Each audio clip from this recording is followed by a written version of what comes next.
Okay, welcome to the Center for Mindful Eating 2018 Mindful Eating Day. We're thrilled to have Sharon Salzberg with us to talk about our theme for the day, which is compassionate self-care. Sharon Salzberg is a best-selling author and teacher of mindfulness and loving-kindness methods of meditation. In 1976, she co-founded the Insight Meditation Society in Barre, Massachusetts. She has led meditation retreats around the world for the last 3 decades, and her books include Loving Kindness, Real Love, The Art of Mindful Connection, and Real Happiness, The Power of Meditation, which was a New York Times bestseller. Sharon, so happy to have you with us today. So how are you doing? I'm doing well, thank you. I'm happy to be here. Good, good. I'm so glad you could join us. I mean, you've been a leading figure in the practices of meditation, and even more specifically in the practices that are considered the heart practices, like loving kindness and compassion. So it was great to be able to have you come for our day, which is focusing just on that. So I'm curious, what is your favorite compassion practice? Well, I first learned loving kindness meditation. I learned of it when I learned of meditation, which was January 1971, when I had gone to India to learn how to study and practice meditation. And but loving kindness was always like a little bit of an add-on at the end, almost like a ceremonial way of saying goodbye. It wasn't until 1985 I got the chance to go to Burma, where I did 3 months of intensive practice just in loving kindness meditation. And so, which is my favorite, it's hard to say, that it was all like startling, and like some was very challenging, and yet challenging in the good way, where you feel like, wow, this is so interesting. How can this be so hard? It should be so natural. It should be, and so that was kind of an onward leading challenge. Yeah, right. I do know that it can be a challenging practice. I know when I first started doing loving kindness practice, it was extremely challenging for me. And it's become like one of my favorite practices, but that's taken time. Yeah. So how do these practices influence? I know that you do it formally on the cushion, right? So when we meditate, we can do these practices, but how do they then influence us off the cushion? I think that's a very important question, because if you see any results from the meditation practice, it comes off the cushion. That's where it counts, Right. So I actually often tell a story about the founding of the Insight Meditation Society. The first month in 1976, when we moved into the building, we didn't have any programming. And so we thought, oh, well, those of us who are here, let's do our own practice for a month. So at that point, I had heard about loving kindness practice. I had not had the chance to do it in a structured way with guidance, but I thought, okay, I've got a month. I'm just going to do it. And I knew that in the classical practice, you began with offering loving kindness to yourself. So I spent the whole first week just using these phrases silently. May I be happy? May I be peaceful? And I felt absolutely nothing. It was like a completely dreary week. And then something happened to a friend of ours in our larger community in Boston. So several of us had to suddenly leave the retreat. And I was up in one of the bathrooms getting ready to go when I dropped this big jar of something. And it just went like down on the ground and shattered, and the stuff went everywhere. And I remember the first thought that came up in my mind was, you are really a klutz, but I love you. And I thought, look at that, like you could have given me anything in the course of the week, and I could not have honestly said something was happening, but something was happening. Oh. It's all kind of like strength training for when we really need it, when we've made a mistake, we've blown it, we've dropped that thing, and we have to kind of pick up, we have to find resilience, we have to find a way to go on. That's where it counts, and that's where you'll see it. Yeah, and it's so interesting that first thought was the negative one, the critical one, and then, but it was immediately followed by this loving, kind thought that, that really can cushion it quite a bit. Yeah. So how about when we're faced with something that we don't like about ourselves, right? So there, in this culture, I think we have a lot of self-criticism, a lot of self-judgment that's just pretty rampant, particularly in the classes that I teach on mindful eating. That seems to be a common theme, is this just extreme self-criticism. So how do we use these practices in those circumstances? Well, the first step actually often is, it's almost a kind of analysis of, we've been told so many things, and are they true? So it's taking a look at our own experience, like, is that kind of extreme self-criticism actually strong? Is that strengthening? Or does that leave us kind of devastated and not with the energy to go on?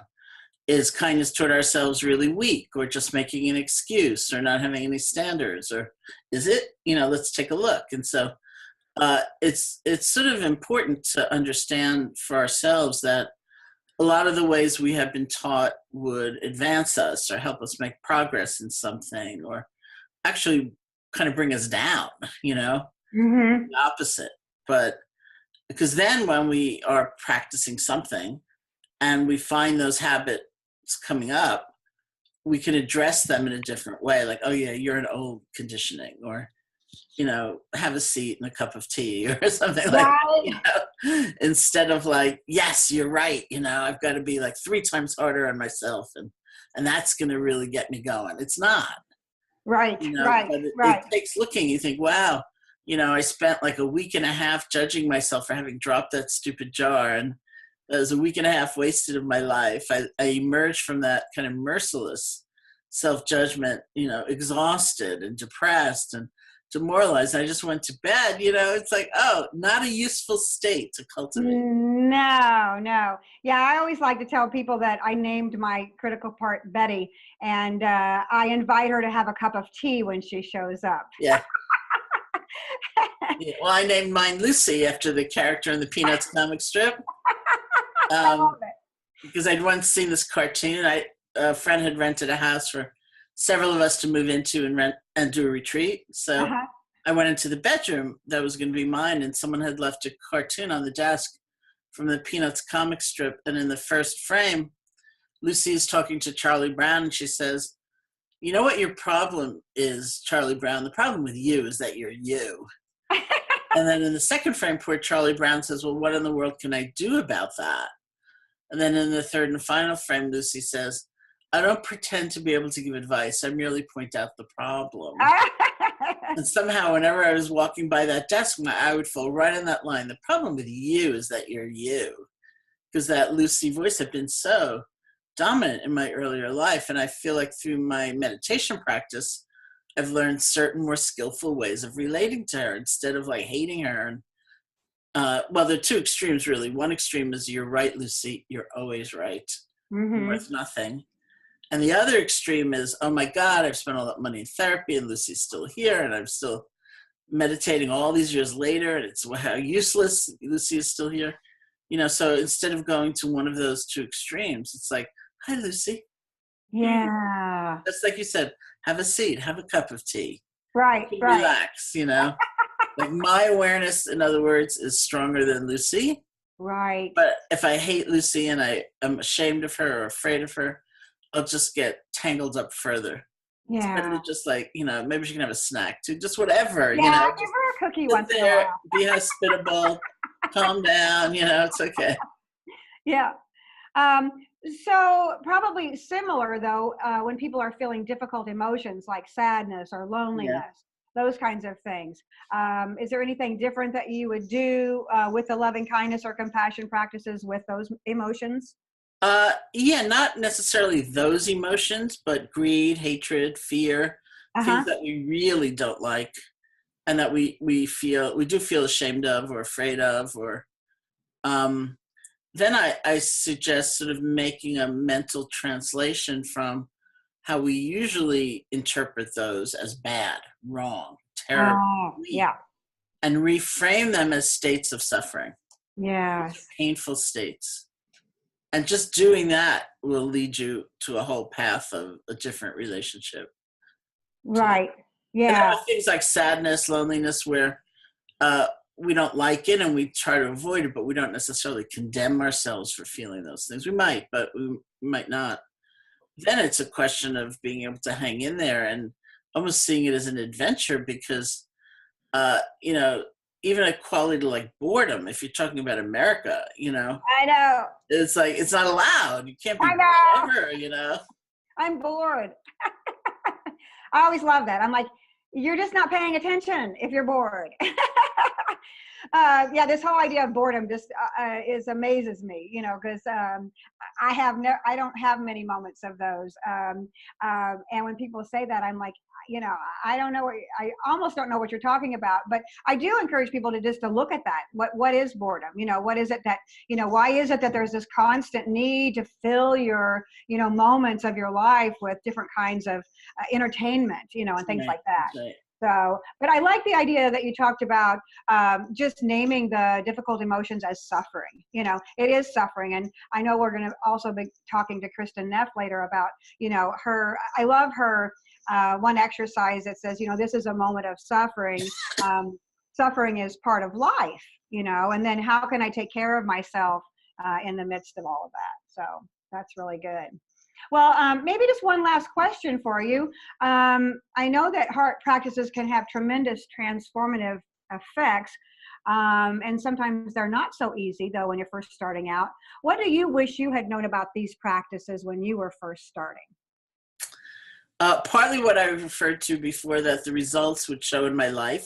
It Ah, wouldn't necessarily show, and let's say I was giving it 15 minutes a day, or, I mean, I happen to be in an intensive retreat, but many people would start with just a daily practice, right? So, right. and the tendency, I think, is to look in that period, 20 minutes a day, whatever it is, for some great result, the breakthrough experience. I finally loved myself, you know, Right. whatever. And it's not likely to be that way. It's more likely to be a gradual change, but a definite change that you will see in your life, which is, you know, what I was describing before. And I had no idea. So I was just always judging my practice. Oh, it's not right. It's not good enough. It's not, you know, I don't feel the Right. right thing, you know, like, Yes. Yes. So so it's that's the gradual. main thing. Yeah. And you can start seeing those little moments of just being a little kinder, you know, Yeah. or remembering like when that judgment, I think that judgment or the criticism can be a bell of mindfulness, you know, to be like, oh, wait a minute, you know, Yeah. let me be kind, you know, to Yeah. myself. Yeah. Yeah. Yeah. Well, it's sure been a delight speaking with you today, and I really appreciate taking time out to talk to everybody about this for our Mindful Eating Day at the Center for Mindful Eating. And I wish you a wonderful 2018, and I'm sure it'll be wonderful for you. Thank you. May 2018 be a wonderful year for many, for all. Yes, for all of us, for all Yeah. beings. Yeah. Yeah, absolutely. Thanks so much.